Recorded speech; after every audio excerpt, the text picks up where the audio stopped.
കൂട്ടുകാരെ, പത്തരമാറ്റിൽ ഈ അടുത്ത് തന്നെ വരാനിരിക്കുന്ന നല്ലൊരു അടിപൊളി ത്രില്ലിംഗ് ആയിട്ടുള്ള എപ്പിസോഡിന്റെ റിവ്യൂ ആണ് കേട്ടോ പറയുന്നത്.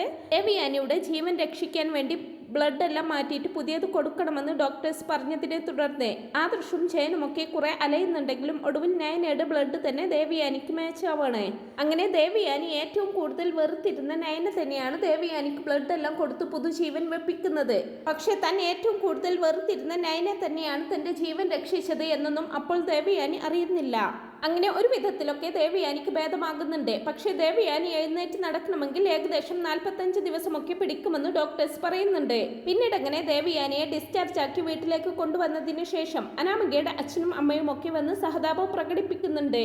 അതേസമയം തന്നെയായിരിക്കും മുത്തശ്ശൻ ചോദിക്കുന്നത്, ഇക്കാര്യം പോലീസിൽ അറിയിക്കേണ്ട ജയാന്നൊക്കെ ചോദിക്കുന്ന സമയത്ത് ജയൻ പറയുന്നത്, ഇത് നമ്മുടെ വീട്ടിൽ സംഭവിച്ച കാര്യമല്ല അച്ഛാ. നമ്മുടെ വീടിനകത്ത് ഇങ്ങനെ ഒരു കാര്യം നടന്നു എന്ന് പുറം ലോകം അറിയാതിരിക്കുന്നതല്ലേ അച്ഛാ നല്ലത്. ഈ പ്രശ്നം ഇവിടെ തന്നെ ഒതുക്കി തീർക്കുന്നതല്ലേ നല്ലത്. ഇതിന്റെ പിന്നിലുള്ളവർ ആരാണെന്ന് നമുക്ക് തന്നെ കണ്ടുപിടിക്കാം അച്ഛാന്നൊക്കെ പറയുകയാണ് ജയൻ. എന്നാൽ ജയൻ ഇങ്ങനെയെല്ലാം പറയുന്നത് കേൾക്കുമ്പോൾ അനാമികയ്ക്കും രേവതിക്കുമൊക്കെ തൽക്കാലത്തേക്ക് ഒരു ആശ്വാസമാകുന്നുണ്ട്. രേവതി അനാമികയോടായിട്ട് പറയുന്നുണ്ട്, തൽക്കാലത്തേക്ക് നമ്മൾ രക്ഷപ്പെട്ടു മോളെ. ഈ കേസ് എങ്ങാനും പോലീസിന്റെ കയ്യിൽ ആയിരുന്നെങ്കിൽ നമ്മൾ അകത്തായേനെ എന്നൊക്കെ പറയുന്നുണ്ട്. അതെ അമ്മേ, രക്ഷപ്പെട്ടു എന്ന് പറഞ്ഞാൽ മതിയല്ലോ. ഹോസ്പിറ്റലിൽ വെച്ച് വല്യമ്മക്ക് ഞാൻ ബ്ലഡ് കൊടുക്കാത്തത് കൊണ്ട് തന്നെ ഇപ്പൊ നമ്മളെ സപ്പോർട്ട് ചെയ്യാൻ ഇവിടെ ആരുമില്ല. വല്യമ്മക്ക് ആ നയന ബ്ലഡ് കൊടുത്തത് കൊണ്ട് തന്നെ ഇപ്പൊ എല്ലാവരും അവളെയല്ലേ സപ്പോർട്ട് ചെയ്യുന്നത്. എന്തോ ഒരു ഭാഗ്യത്തിനാണ് ഇവർക്ക് ഇത് പോലീസിൽ അറിയിക്കാൻ തോന്നാതിരുന്നത് എന്നൊക്കെ പറയുകയാണ് കേട്ടോ അനാമിക. സമയം നവ്യ ഇങ്ങനെ ചിന്തിക്കുന്നുണ്ട്, എന്തായാലും കാര്യങ്ങൾ ഇത്രത്തോളം ആയ സ്ഥിതിക്ക് തന്റെ വീട്ടിൽ അറിയിച്ചേ മതിയാവൂ എന്നൊക്കെ ഇങ്ങനെ ചിന്തിച്ചുകൊണ്ട് നവ്യ ഉടനെ തന്നെ കനകയെ വിളിക്കുന്നുണ്ട്. അങ്ങനെ അനന്തപുരിയിൽ സംഭവിച്ച കാര്യങ്ങളൊക്കെ നവ്യയിൽ നിന്നും കേൾക്കുന്ന സമയത്ത് കനകയ്ക്ക് ഭയങ്കരമായിട്ട് അങ്ങ് ഷോക്കായിട്ടുണ്ടാവും. അങ്ങനെ ദേവയാനിയെ കാണാനായിട്ട് കനക ഗോവിന്ദനെയും നന്ദുവിനെയും കൂട്ടി അനന്തപുരിയിൽ എത്തുന്നുണ്ട്. എന്നാൽ അവരുടെ കൂടെ നന്ദുവും കൂടി ഉണ്ടെന്ന് കാണുന്നതും അനാമികയ്ക്ക് അതൊട്ടും സഹിക്കാൻ പറ്റുന്നില്ല കേട്ടോ. അനാമിക കലി തുള്ളി നന്ദുവിന്റെ അരികിലേക്ക് വന്നിട്ട് പറയുന്നുണ്ട്, എടി, ഈ വീടിന്റെ പടി ചവിട്ടാൻ നിനക്ക് എങ്ങനെ ധൈര്യം വന്നോ? നിന്നെ ഈ വീടിന്റെ പടി ചവിട്ടാൻ ഞാൻ അനുവദിക്കില്ല. നീ എന്റെ ഭർത്താവിനെ കാണാനല്ലേ ഇങ്ങോട്ട് വന്നിരിക്കുന്നത്? നിൽക്കടി അവിടെ, നീ എവിടേക്കായി കയറി പോകുന്നത് എന്നൊക്കെ പറഞ്ഞ് നന്ദുവിനെ തടിയാണ് കേട്ടോ അനാമിക. ഉടനെ തന്നെ കനകദുർഗ പറയുന്നുണ്ട്, അനാമിക മോളെ, നീ എന്റെ നന്ദൂട്ടനെ തെറ്റിദ്ധരിച്ചിരിക്കുകയാണ്. എന്റെ നന്ദൂട്ടൻ അനിയെ കാണാൻ വന്നതൊന്നുമല്ല. ഞങ്ങൾ ആദർശ് അമ്മയെ കാണാൻ വേണ്ടി വന്നിരിക്കുകയാണ്. അവരെ കണ്ടപാടെ നന്ദൂട്ടൻ തിരിച്ചു പോയിക്കോളും. മോൾ അവളെ വിട്ടേക്കെന്നൊക്കെ പറയുന്നുണ്ട് കേട്ടോ കനക. പക്ഷേ കനക എത്രയൊക്കെ പറഞ്ഞിട്ടും നന്ദുവിനെ അകത്തേക്ക് കയറ്റി വിടാൻ അവർ സമ്മതിക്കുന്നില്ല. അതേസമയം തന്നെ അത് കണ്ടുകൊണ്ട് അവിടേക്ക് വരുന്ന നവ്യ ചോദിക്കുന്നുണ്ട്, എന്താ അമ്മേ പ്രശ്നം? നിങ്ങൾ എന്താ അവിടെ തന്നെ നിൽക്കുന്നത്? നിങ്ങൾ ഇങ്ങനെ അവിടെ തന്നെ കുറ്റിയടിച്ച് നിൽക്കാതെ ഇങ്ങകത്ത് വാ നന്ദു എന്നൊക്കെ പറഞ്ഞു വിളിക്കുന്ന സമയത്ത് തന്നെ അതിന് ഇവരെന്നെ അകത്തേക്ക് കയറ്റി വിടുന്നില്ല ചേച്ചി. ഞാൻ ഇവളുടെ ഭർത്താവിനെ കാണാൻ വേണ്ടി വന്നിരിക്കുകയാണെന്ന് പറഞ്ഞാൽ ഇവൾ എന്നെ തടഞ്ഞു വെച്ചിരിക്കുന്നത്. ഇവിടെ കയറാൻ ഇവളുടെ അനുവാദം വേണം എന്നാണെങ്കിൽ ഞങ്ങൾ തിരിച്ചു പോയിക്കോളാം ചേച്ചി എന്നൊക്കെ പറയുകയാണ് കേട്ടോ. സമയത്ത് തന്നെ നവ്യ പറയുന്നുണ്ട്, അതിന് ഇവൾ പറയുന്നതൊന്നും മോൾ കാര്യമാക്കി എടുക്കേണ്ട. ഈ അനാമികെ, നിനക്കിത് എന്തിന്റെ കേടാ? നിനക്ക് നിന്റെ അമ്മയെ ഇവിടെ താമസിപ്പിക്കാമെങ്കിൽ ഞങ്ങൾക്ക് ഞങ്ങളുടെ അമ്മയെയും അനിയത്തെയും എത്ര കാലം വേണമെങ്കിലും ഇവിടെ താമസിപ്പിക്കാം. അല്ല, ഇവരെ എതിർക്കാൻ നീ ആരടി? എന്തായാലും ഇവരിവിടെ വന്ന സ്ഥിതിക്ക് കുറച്ച് ദിവസം ഇവിടെ താമസിച്ചിട്ടേ പോകുന്നുള്ളൂ എന്നെല്ലാം നവ്യ ഇങ്ങനെ അനാമികയുടെ മുഖത്തടിച്ചതുപോലെ സംസാരിക്കുമ്പോൾ അനാമിക പറയുന്നത്, നീ വേണമെങ്കിൽ നിന്റെ അമ്മയെയും അച്ഛനെയും എത്ര കാലം വേണമെങ്കിലും ഇവിടെ താമസിപ്പിച്ചോ. അതിലൊന്നും എനിക്ക് ഒരു പ്രശ്നവുമില്ല. പക്ഷെ ഇവളുണ്ടല്ലോ, ഈ നന്ദു എന്ന് പറയുന്ന ആണും പെണ്ണും കെട്ടവൾ, ഇവൾ ഒരു നിമിഷം പോലും ഇവിടെ നിൽക്കരുത് എന്നൊക്കെ പറയുകയാണ് കേട്ടോ അനാമിക. ഉടനെ തന്നെ രേവതിയും അത് ഏറ്റുപിടിക്കുന്നുണ്ട്. അതെ, ഈ നന്ദു എന്ന് പറയുന്ന മൊട്ടച്ച് കാരണമാണ് എന്റെ മോളുടെ ജീവിതം ഇത്രത്തോളം പ്രശ്നമായത്. അതുകൊണ്ട് തന്നെ ഇവൾ ഈ പടി ചവിട്ടി വരുന്നത് ഞങ്ങൾക്ക് ആർക്കും ഇഷ്ടമല്ലെന്നൊക്കെ പറയുമ്പോൾ, പിന്നെ നിങ്ങളുടെയൊക്കെ ഇഷ്ടം നോക്കിയിട്ടല്ലേ എന്റെ അമ്മയും അനിയത്തിയും ഒക്കെ ഇങ്ങോട്ട് വരുന്നതെന്ന് പറഞ്ഞ് അവരെ പുച്ഛിക്കുകയാണ് നവ്യ. എന്നാൽ ഈ ബഹളങ്ങളെല്ലാം കേട്ടുകൊണ്ടായിരിക്കും മുത്തശ്ശൻ അവിടേക്ക് വരുന്നത്. രേവതിയുടെ ഇങ്ങനെയുള്ള സംസാരം കേൾക്കുന്ന മൂർത്തി മുത്തശ്ശന് ഭയങ്കരമായിട്ട് അങ്ങ് ദേഷ്യം വരുന്നുണ്ട്. മുത്തശ്ശൻ ഉടനെ തന്നെ പറയുന്നുണ്ട്, ഇവിടുത്തെ കാര്യങ്ങളൊക്കെ തീരുമാനിക്കാനുള്ള അവകാശം അനാമിക മോളുടെ അമ്മയ്ക്കാരും പതിച്ചു തന്നിട്ടില്ല. ഇവിടെ ആരൊക്കെ വരണം വരണ്ട എന്ന് തീരുമാനിക്കേണ്ടതും അനാമിക മോളുടെ അമ്മയല്ല. അനന്തപുരി തറവാട് ഇപ്പോഴും എന്റെ പേരിലാണെന്നാണ് എന്റെ വിശ്വാസം. ഇവിടെ ആരൊക്കെ വരണം, ആരൊക്കെ നിലനിൽക്കണം, ആരൊക്കെ പോകണം എന്ന് തീരുമാനിക്കുന്നത് ഈ ഞാനാണ്. അതിൽ ആർക്കെങ്കിലും എതിർപ്പുണ്ടെങ്കിൽ അവർക്ക് ഇപ്പോൾ തന്നെ ഇവിടെ നിന്നിറങ്ങാം. കനകയും ഗോവിന്ദനും ഇതപ്പോൾ വന്ന കാലിൽ തന്നെ നിൽക്കാതെ അകത്തേക്ക് കയറി ദേവയാനിയെ പോയി കണ്ടോളൂ എന്നൊക്കെ പറയുകയാണ് കേട്ടോ മുത്തശ്ശൻ. നിങ്ങളെയൊന്നും ആരും ഇവിടെ തടയാൻ പോകുന്നില്ല എന്നും കൂടി മുത്തശ്ശൻ പറയുന്ന സമയത്ത് തന്നെ കനകയും ഗോവിന്ദനും നന്ദുവിനെയും കൂട്ടി ദേവയാനിയെ കാണാനായിട്ട് അകത്ത് കയറുന്നുണ്ട്. അവരുടെ മുമ്പിൽ വെച്ച് തങ്ങളെ അപമാനിച്ചതിൽ ദേഷ്യം വരുന്ന അനാമികയും രേവതിയും മുത്തശ്ശനെ തുറച്ചു നോക്കിക്കൊണ്ട് അവിടുന്ന് പോവുകയാണ് ചെയ്യുന്നത്. അനാമിക ഉടനെ തന്നെ അനിയുടെ അരികിലേക്ക് ചെന്നിട്ട് പറയുന്നത്, ദേ അനി, നിന്റെ കാമുകി താഴെ വന്നിട്ടുണ്ട്. നീ ഏതായാലും ഇപ്പൊ ഇവിടെ നിന്ന് ഇറങ്ങാനൊന്നും നിൽക്കണ്ട. നീ അവളെ കാണുന്നത് പോലും എനിക്ക് ഇഷ്ടമല്ലെന്നൊക്കെ പറയുമ്പോ, ആഹാ നന്ദു വന്നിട്ടുണ്ടോ? ദേ അനാമിക, നീ ചുമ്മാ വെറുതെ ഓരോ കാര്യങ്ങളൊക്കെ പറഞ്ഞ് എന്നെ വെറുതെ ദേഷ്യം പിടിപ്പിക്കാതെ.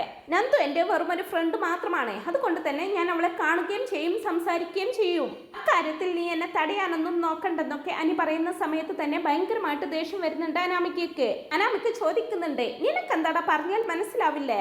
നീ ഇപ്പൊ അവളെ കാണാൻ പോവണ്ട എന്ന് പറഞ്ഞാൽ പോവണ്ട, ഞാൻ നിന്നെ വിടില്ലെന്നൊക്കെ പറഞ്ഞ് അനി അവിടെ തടഞ്ഞു നിർത്തുകയാണ് കേട്ടോ.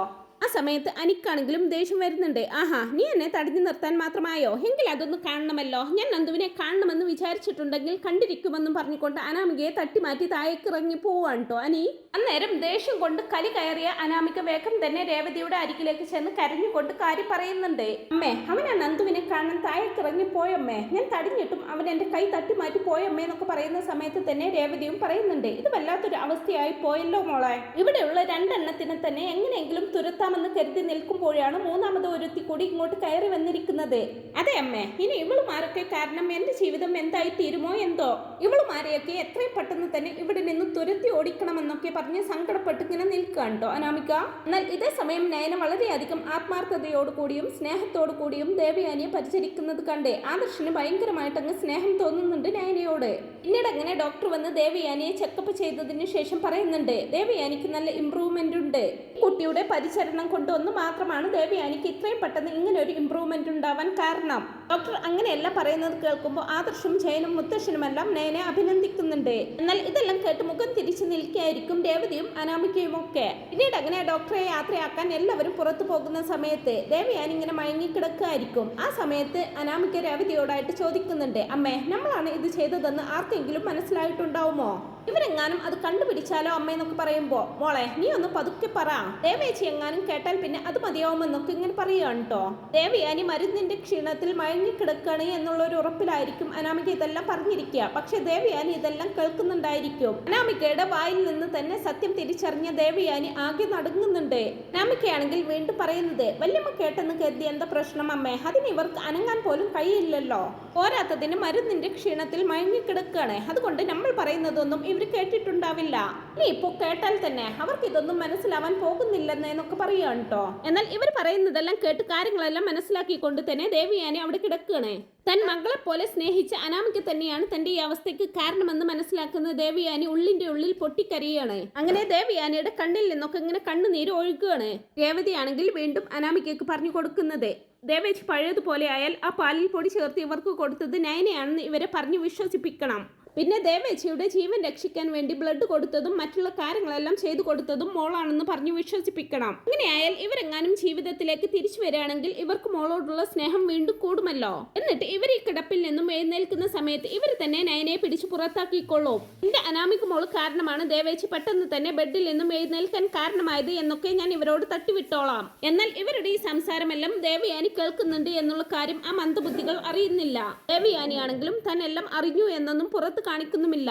എന്നിട്ട് അവരിങ്ങനെ ദേവയാനിയെ പുച്ഛഭാവത്തോടെ നോക്കിക്കൊണ്ട് പറയുന്നുണ്ട്, പാവം എന്തൊരു കിടപ്പായത്, ഇതൊന്നും കേൾക്കാനും അറിയാനും ഇവർക്ക് കഴിയുന്നില്ലല്ലോ. ഇപ്പൊ ഇവർക്ക് എല്ലാ ബോധവും നഷ്ടപ്പെട്ടേക്കുന്നു. വാ അമ്മേ, നമുക്ക് പോകാമെന്നും പറഞ്ഞുകൊണ്ട് അനാമിക അമ്മയെയും കൂട്ടി അവിടെ നിന്നങ്ങ് പോവും. അനാമികയും രേവതിയും റൂമിൽ നിന്നങ്ങ് പുറത്തു പോയതിനു ശേഷം എല്ലാം കേട്ട് മനസ്സിലാക്കിയ ദേവയാനി ഒന്നിനും കഴിയാതെ ഹൃദയം പൊട്ടി അവിടെ കരയാണ് കേട്ടോ ചെയ്യുന്നത്. പിന്നീട് അങ്ങനെ 41 ദിവസത്തെ വ്രതം പൂർത്തിയാക്കി ആദർശും അനിയന്മാരും അച്ഛനും ഒക്കെ മല ചുവട്ടാൻ പോവാനായിട്ട് റെഡിയായിട്ട് നിൽക്കണേ.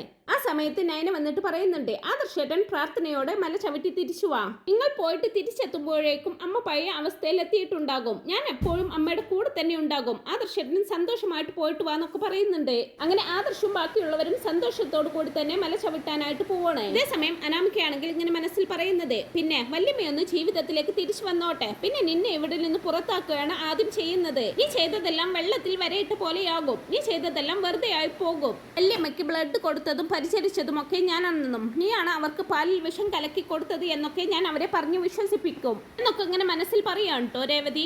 പിന്നീട് കാണിക്കുന്നത് ജയനും ആദർശും അനിയന്മാരും ഒക്കെ മല ചവിട്ടി തിരിച്ചു വരുന്നതാണ്. എന്ന പാടെ ജയൻ പറയുന്നുണ്ട്, മാല ഇട്ടത് കൊണ്ട് മാത്രമാണ് ഈ ഒരു പ്രശ്നം ഞാൻ പോലീസിൽ അറിയിക്കാതിരുന്നത്. പക്ഷെ ഇനി അതില്ല. എന്റെ ഭാര്യയുടെ ഈ അവസ്ഥക്ക് കാരണമായ ഒരുത്തനെയും ഞാൻ വെറുതെ വിടില്ല. അത് ആരായാലും അവരൊക്കെ ചുമ്മാ ഇവിടെ കിടന്ന് അങ്ങനെ വിലസല്ലേ. എന്തായാലും ഇത് ചെയ്തത് ആരാണെന്ന് ഇനിയെങ്കിലും ഞാൻ കണ്ടുപിടിച്ചിരിക്കുമെന്നൊക്കെ ജയൻ ഇങ്ങനെ പറയുന്ന സമയത്ത് തന്നെ അനാമികയും രേവതിയും പേടിയോടെ പരസ്പരം മുഖത്തോട് മുഖം ഇങ്ങനെ നോക്കുകയാണ്. രേവതി ഉടനെ തന്നെ പറയുകയും ചെയ്യുന്നുണ്ട്, അതിപ്പോ ഇത്ര അന്വേഷിക്കാൻ എന്തിരിക്കുന്നു ചെയ്യട്ടാ, ഇവളാണ് എല്ലാം ചെയ്തു വെച്ചിരിക്കുന്നത്. ദേവേച്ചിയെ കൊല്ലാൻ നോക്കിയത് മരുമകൾ തന്നെയാണെന്നൊക്കെ പറഞ്ഞ് രേവതി ഇങ്ങനെ നയനയെ പ്രതിസ്ഥാനത്ത് നിർത്തുകയാണ്. അത് കേട്ട ഉടനെ തന്നെ നവ്യ ചോദിക്കുന്നുണ്ട്, അത് നിങ്ങൾ മാത്രം അങ്ങ് പറഞ്ഞാൽ മതിയോ? നയന പാല് കാച്ചിയത് അമ്മായിക്കല്ല, എനിക്ക് വേണ്ടിയിട്ടാണ്. എനിക്ക് സംശയം എന്റെ ഭർത്താവിനെയും അമ്മായി അമ്മയെയും ഈ നിൽക്കുന്ന അനാമികയെയും അവളുടെ അമ്മയെയുമാണ്. അത് കേട്ട ഉടനെ അഭിസ്നേഹം നടിച്ചുകൊണ്ട്, എന്താ മോളെ നീ ഇങ്ങനെയൊക്കെ പറയുന്നത്? ഞാൻ എന്നോട് അങ്ങനെയൊക്കെ ചെയ്യുമെന്ന് നിനക്ക് തോന്നുന്നുണ്ടോ? ഞാൻ ഈ മാല ഇട്ടതിനു ശേഷം പൂർണ്ണമായും മാറി എന്നുള്ള കാര്യം മോൾക്കറിയില്ലേ എന്നൊക്കെ ഇങ്ങനെ അഭിസ്നേഹത്തോടെ ചോദിക്കുന്ന സമയത്ത് തന്നെ നവ്യ ഒന്നും മിണ്ടുന്നില്ല. ആ സമയത്ത് തന്നെ രേവതി ചോദിക്കുന്നുണ്ട്, അപ്പൊ പിന്നെ എന്റെ മോളാണ് ഇതെല്ലാം ചെയ്തു വെച്ചിരിക്കുന്നത് എന്നാണോ നിങ്ങളൊക്കെ പറയുന്നത്? ഒരിക്കലും എന്റെ മോൾ ഇങ്ങനെയുള്ള നീച പ്രവൃത്തിയൊന്നും ചെയ്യില്ല. എനിക്കുറപ്പാണ് നയന തന്നെയായിരിക്കും ഇതെല്ലാം ചെയ്തതെന്നൊക്കെ പറയുന്ന സമയത്ത് തന്നെ ആദർശ് പറയുന്നുണ്ട്, എന്റെ അമ്മയെ മരണത്തിൽ നിന്നും രക്ഷിച്ച ആളാണ് നയന. അങ്ങനെയുള്ള നയനയെ നിങ്ങൾ ആരും ഇവിടെ പ്രതിയാക്കാനൊന്നും നോക്കണ്ട. എന്റെ ഭാര്യയെ എനിക്ക് പൂർണ്ണ വിശ്വാസമാണ്. അവൾ ഒരിക്കലും അങ്ങനെയൊന്നും ചെയ്യില്ല. അവൾക്കെതിരെ ആരൊക്കെ തിരിഞ്ഞാലും ഞാൻ ഉണ്ടാവും എന്നും ഇവളുടെ കൂടെ എന്നൊക്കെ പറഞ്ഞ് ആദർശ് ഇങ്ങനെ നയനയെ ചേർത്ത് നിർത്തുന്നുണ്ട്. എന്നാൽ ഈ സമയമാകുമ്പോഴേക്കും ദേവയാനിക്ക് ഏകദേശം എഴുന്നേറ്റ് നടക്കാനൊക്കെ ആയിട്ടുണ്ടാവും. ദേവയാനി പതിയെ എഴുന്നേറ്റ് ഇങ്ങനെ അങ്ങോട്ട് വരുന്നുണ്ട്. അത് ആദ്യം തന്നെ കാണുന്നത് നയനയായിരിക്കും. നയന അത്ഭുതത്തോടെ ആദർശേട്ടന് കാണിച്ചു കൊടുക്കുന്നുണ്ട്. അതെ ആദർശേട്ടാ, അത് കണ്ടോ, അമ്മ ഇപ്പോൾ എഴുന്നേറ്റ് നടന്നിരിക്കുന്നു. അമ്മയ്ക്ക് ഇപ്പോൾ അസുഖം ഏകദേശം ഭേദമായിട്ടുണ്ട് എന്നൊക്കെ പറഞ്ഞുകൊണ്ട് നയന സന്തോഷത്തോടു കൂടി അമ്മയെന്നും വിളിച്ച് ദേവയാനിയുടെ അരികിലേക്ക് ഓടി ചെല്ലുന്നുണ്ട്. എന്നാൽ അത് കാണുന്ന അനാമിക വേഗം തന്നെ ഓടിച്ചെന്ന് നയനെ അങ്ങ് തട്ടി മാറ്റിയിട്ട് വല്യമ്മയെന്നും വിളിച്ചുകൊണ്ട് ദേവയാനിയെ പിടിക്കുന്നുണ്ട്. എന്നിട്ട് പറയുന്നുണ്ട്, ദേ വല്യമ്മ, ഇവളാണ് എല്ലാറ്റിനും കാരണം. ഇപ്പോൾ വല്യമ്മക്ക് പാലിൽ എന്തോ കലർത്തി തന്നത് കൊണ്ടാണ് വല്യമ്മക്ക് ഇങ്ങനെയൊക്കെ സംഭവിച്ചത്. എന്നാൽ വല്യമ്മ വലിയൊരു ആപത്തിൽ നിന്ന് ഇത്രയും പെട്ടെന്ന് ജീവിതത്തിലേക്ക് തിരിച്ചു വരാൻ കാരണമായത് ഞാനാണ്. വല്യമ്മയെ ജീവിതത്തിലേക്ക് തിരിച്ചു കൊണ്ടുവന്നത് ഈ ഞാനാണ്. വല്യമ്മ ഇങ്ങനെ നടന്നു കാണുമ്പോൾ എനിക്ക് എത്രമാത്രം സന്തോഷമുണ്ടെന്നറിയോ എന്നൊക്കെ പറഞ്ഞുകൊണ്ട് തന്നെ അനാമിക ഇങ്ങനെ ദേവയാനി കെട്ടിപ്പിടിച്ച് പറയുകയാണ് കേട്ടോ ചെയ്യുന്നത്. എന്നാൽ എല്ലാവരെയും ഞെട്ടിച്ചുകൊണ്ട് ദേവയാനി അനാമികയെ വെറുപ്പോടെ മാറ്റി നിർത്തിക്കൊണ്ട് കരണം അടിച്ചു പൊട്ടിക്കുകയാണ് കേട്ടോ ചെയ്യുന്നത്. എന്നിട്ട് പറയുന്നത്, മാറി നിൽക്കടി അങ്ങോട്ടേ, എന്റെ മുഖത്ത് നോക്കി ഇങ്ങനെ കള്ളം പറയാൻ നിനക്ക് എങ്ങനെ സാധിച്ചു? അതേസമയം ഞെട്ടലോട് കൂടി തന്നെ രേവതി ചോദിക്കുകയാണ്, ദേവേച്ചിക്ക് ഇതെന്താ പറ്റിയത്? മരുന്നെല്ലാം കുടിച്ചു ബോധം പോയോ എന്ന് ചോദിക്കും. ദേവേച്ചിക്ക് എന്തോ ഒരു കുഴപ്പം പറ്റിയിട്ടുണ്ട്. എന്റെ അനാമിക മോള് ഒരിക്കലും നുണ പറയില്ല ദേവേച്ചി. അപ്പൊ ഉടനെ തന്നെ ദേവയാനി പറയുന്നുണ്ട്, എനിക്കൊരു കുഴപ്പവും പറ്റിയിട്ടില്ല രേവതി. ഞാൻ കിടപ്പിലായപ്പോൾ നിങ്ങളൊക്കെ കരുതുന്നത് പോലെ എന്റെ സ്വബോധമൊന്നും നഷ്ടപ്പെട്ടിട്ടില്ലായിരുന്നു. എന്റെ ബുദ്ധിയും ബോധമൊന്നും മറിഞ്ഞു പോയിട്ടില്ലായിരുന്നു. നിങ്ങൾ രണ്ടുപേരും എന്റെ ബെഡ്റൂമിൽ വന്ന് എന്നെ കുത്തി നോവിച്ചതെല്ലാം ഞാൻ കേട്ടിട്ടുണ്ടായിരുന്നു. നിങ്ങൾ രണ്ടുപേരും പരസ്പരം സംസാരിച്ച കാര്യങ്ങളെല്ലാം എനിക്ക് കേൾക്കാമായിരുന്നു. എനിക്കെല്ലാം മനസ്സിലായി രേവതി. നീയും നിന്റെ മകളും കൂടിയല്ലേ എന്നെ ഈ അവസ്ഥയിൽ എത്തിച്ചത്. അല്ലാതെ ഇതെല്ലാം ചെയ്തത് ഒരിക്കലും എന്റെ നയനമോളല്ല. നയനമോളെ ഞാൻ മനസ്സിലാക്കാൻ വൈകി എന്നുള്ളത് ശരി തന്നെയാ. നയനമോൾ കാരണമാണ് ഇപ്പൊ ഞാൻ ജീവനോടെ ഇരിക്കുന്നത് എന്നുള്ള കാര്യവും ഞാൻ മനസ്സിലാക്കി. എന്നിട്ട് വീണ്ടും വീണ്ടും നുണകൾ പറഞ്ഞ് എന്നെ വിഡ്ഢിയാക്കാനാണ് നീയും നിന്റെ മോളും ശ്രമിക്കുന്നതല്ലേ? നിങ്ങളുടെ രണ്ടുപേരുടെയും വാക്കുകൾ കേട്ട് ഞാൻ എത്രമാത്രം ക്രൂരതയാണ് എന്റെ നയനമോളോട് ചെയ്തത്. ഇനി എന്റെ കൺമുന്നിൽ കണ്ടുപോയേക്കരുത് നിങ്ങളെ രണ്ടിനെയും എന്നൊക്കെ പറഞ്ഞ് ദേവയാനി അങ്ങ് ദേഷ്യപ്പെടും. എന്നാൽ ദേവയാനി ഇങ്ങനെയെല്ലാം പറയുന്നത് കേൾക്കുമ്പോൾ അനാമികയും രേവതിയും ആകെ അങ്ങ് ഷോക്കായിട്ട് നിൽക്കുകയാണ് കേട്ടോ. സത്യങ്ങളെല്ലാം ദേവയാനി അറിഞ്ഞ സ്ഥിതിക്ക് ഇനിയിപ്പോ പിടിക്കപ്പെടുമല്ലോ എന്നൊക്കെ ഇങ്ങനെ ചിന്തിച്ച് എന്ത് ചെയ്യുമെന്നറിയാതെ ആകെ വല്ലാത്തൊരവസ്ഥയിലായിരിക്കും അവര് രണ്ടുപേരും. എന്നാൽ ദേവയാനിയുടെ ഇങ്ങനെയുള്ള വാക്കുകൾ കേൾക്കുമ്പോൾ മുത്തശ്ശിക്ക് ഭയങ്കരമായിട്ട് അങ്ങ് സന്തോഷമാകുന്നുണ്ട്. മുത്തശ്ശി പറയുന്നുണ്ട്, ദേവയാനി ഇപ്പോഴെങ്കിലും നീ നിന്റെ മരുമകളെ അംഗീകരിച്ചല്ലോ, ഇപ്പോഴെങ്കിലും നിനക്ക് നയനമോളെ മനസ്സിലായല്ലോ എന്നൊക്കെ പറയുന്ന സമയത്ത് തന്നെ ദേവയാനി വേഗം നയനയുടെ അടുത്തേക്ക് ചെല്ലുന്നുണ്ട്. എന്നിട്ട് നയനയുടെ മുമ്പിൽ കൈ കൂപ്പി നിന്നുകൊണ്ട് പൊട്ടിക്കരയാണ് കേട്ടോ ചെയ്യുന്നത്. എന്നിട്ട് ദേവയാനി പറയുന്നുണ്ട്, മോളെ ഈ അമ്മ ചെയ്തതിനൊക്കെ മോൾ എന്നോട് പൊറുക്കണം. അപ്പോൾ തന്നെ നയന പറയുന്നുണ്ട്, അമ്മ എന്തൊക്കെയാ ഈ കാണിക്കുന്നത്? അതിന് അമ്മയോട് എനിക്കൊരു ദേഷ്യവും ഇല്ലല്ലോ. അങ്ങനെ പൊറുക്കാൻ പറ്റാത്ത തെറ്റൊന്നും എന്റെ അമ്മ എന്നോട് ചെയ്തിട്ടില്ല. ഞാൻ എന്റെ സ്വന്തം അമ്മയെ പോലെയാണ് അമ്മയെ സ്നേഹിച്ചത് എന്നൊക്കെ നയന അങ്ങനെ പറയുന്ന സമയത്ത് തന്നെ ദേവയാനി കരഞ്ഞുകൊണ്ട് നയനെ അങ്ങ് കെട്ടിപ്പിടിക്കുകയാണ്. എന്റെ മോളെ എന്തൊക്കെ പറഞ്ഞാലും എനിക്കറിയാം ഞാൻ മോളെ ഒത്തിരി വേദനിപ്പിച്ചിട്ടുണ്ടെന്നേ. മോൾ എന്നോട് ക്ഷമിക്കണം.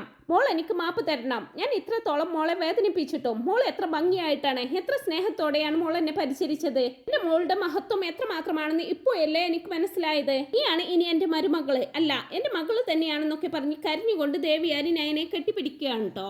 അച്ഛനും അമ്മയും എപ്പോഴും പറയുന്നത് പോലെ എൻ്റെ ആദർശമോൻ്റെ ഭാര്യയായിട്ട് നിന്നെ എൻ്റെ മരുമകളായിട്ട് കിട്ടിയത് എൻ്റെ മഹാഭാഗ്യമാണെന്ന് ഞാൻ ഇന്ന് മനസ്സിലാക്കുന്നുണ്ട് മോളെ. എന്നെല്ലാം ദേവയാനി കരഞ്ഞുകൊണ്ട് പറയുന്നത് കേൾക്കുമ്പോൾ തന്നെ മുത്തശ്ശനും മുത്തശ്ശിക്കും ആദർശനും ജയനും ഒക്കെ ഭയങ്കരമായിട്ടങ്ങ് സന്തോഷമാവുന്നുണ്ട്. ആദർശ് പറയുന്നുണ്ട്, അമ്മേ ഇപ്പോഴാണ് എനിക്കൊരു സമാധാനമായത്. ഇപ്പൊ എനിക്ക് എത്രമാത്രം സന്തോഷമുണ്ടെന്നറിയോ? ഇപ്പോഴെങ്കിലും അമ്മ നയനെ മരുമകളായിട്ട് അംഗീകരിച്ചല്ലോ. ഇനി എനിക്കൊന്നും വേണ്ടമ്മേ. ഈ ഒരു ദിവസത്തിന് വേണ്ടിയിട്ടാണ് ഞാൻ ഇത്രയും കാലം കാത്തിരുന്നത്. ഈ ഒരു ദിവസം തന്നെയാണ് ഞാൻ ഏറ്റവും കൂടുതൽ സന്തോഷിക്കുന്നത്. എന്തായാലും സത്യങ്ങളെല്ലാം അമ്മ മനസ്സിലാക്കിയ സ്ഥിതിക്ക് അമ്മ ഇനി നയനെ മോളെ പോലെ സ്നേഹിക്കുമെന്ന് എനിക്ക് നല്ല ഉറപ്പുണ്ട്. എനിക്ക് അത് മതി അമ്മയെന്നൊക്കെ പറഞ്ഞുകൊണ്ട് ആദർശും ദേവയാനിയെ ചേർത്ത് പിടിക്കുകയാണ് കേട്ടോ.